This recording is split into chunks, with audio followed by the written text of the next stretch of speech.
Ay, Diyos ko.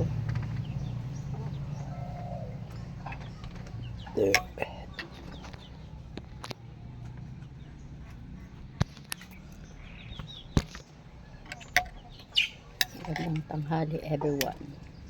Ang Diyos.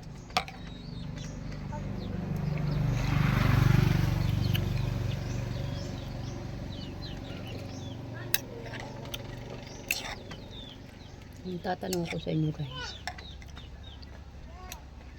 kayo ba kaya nyo magpatawad kung ang asawa ninyo may iba na? Or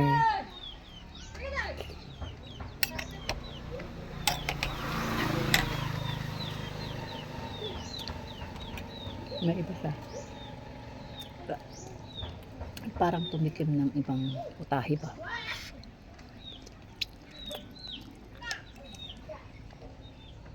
Humingi naman ng tawad yung lalaki. Pero matagal na siguro sinilang ginagawa yun. Recent now lang nalaman ng babae.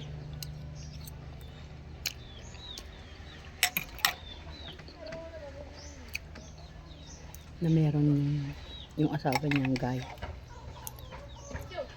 na tumikim ng ibang putahe.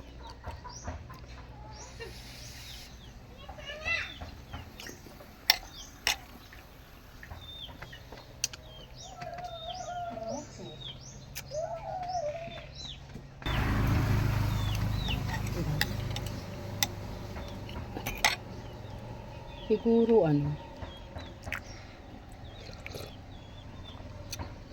para akala ko lang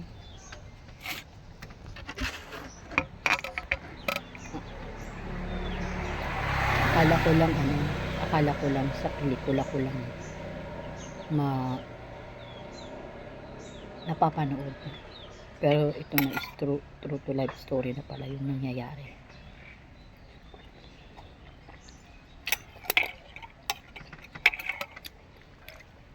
Bagay pag nagmahal ka naman buong puso kang magtitiwala sa guy, di ba? Kasi may anak naman na kayo, di ba? So, nilay pa lang. Huwag mo basta lang palang ibubuko or hindi, huwag lang palang 100% ibibigay yung pagmamahal mo sa isa lalaki.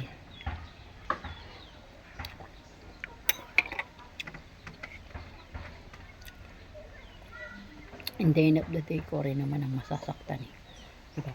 Pero siyempre wala ka kasi nga asawa mo may anak kayo, hindi kayang gawin ba?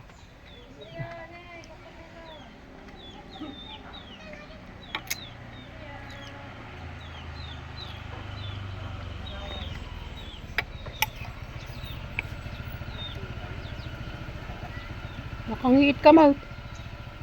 Nakangiit ka mo.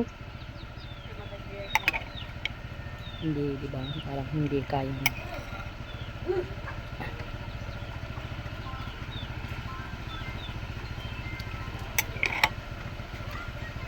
Hindi kayang gawin yun. Kitagaran ka mo. Panaan.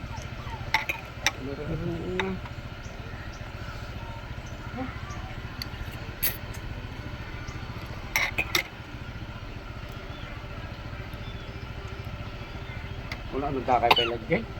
Awan. Tama yung ganito. Puro rayang gagarot ka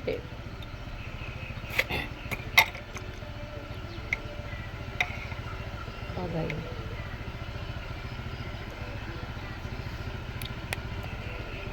Kaya ko naman patawad. Pero may pagitan na. May pader na pumapagit na sa aming dalawa. Kung ako yun Pero kung sa iba naman sana inisip niya rin kung yung masasaktan din yung the girl kasi hipag niya, di ba? Masakit talaga yun, as in masakit, di ba? Okay.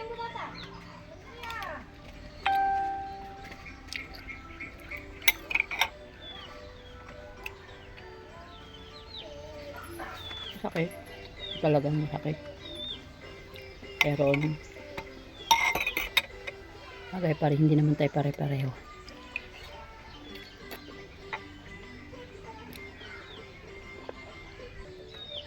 Yun nga. Nangyari na eh. Diba? Wala na tayong magagawa.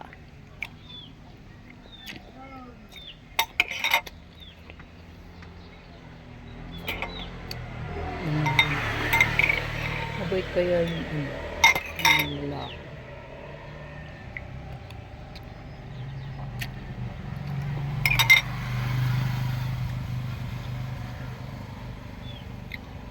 Yung asawa ng ipag niya is kapatid niya. Nag-aalaga ng bata. Wala nga siyang trabaho pero nag-aalaga ng bata. Tapos yun ang ano niya. Yun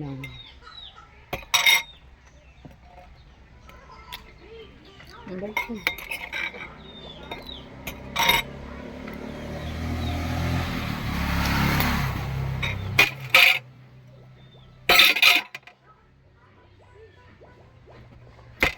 Sarap ng sabaw.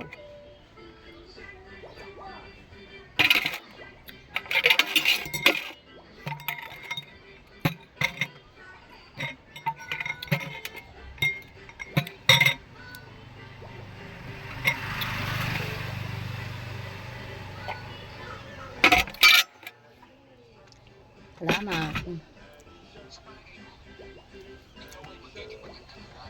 Ay, Diyos ko. Thank you for watching. Like and share. And please subscribe my channel. And comment below the comment section. Then bye-bye. Thank you nga pala sa pagtangkilik nyo sa YouTube ko. And subscribe my channel. Excuse me. Sana lagi po kayong manood para lagi po ako ma-inspire po ako sa paggawa ng aking YouTube channel. Bye bye. See you.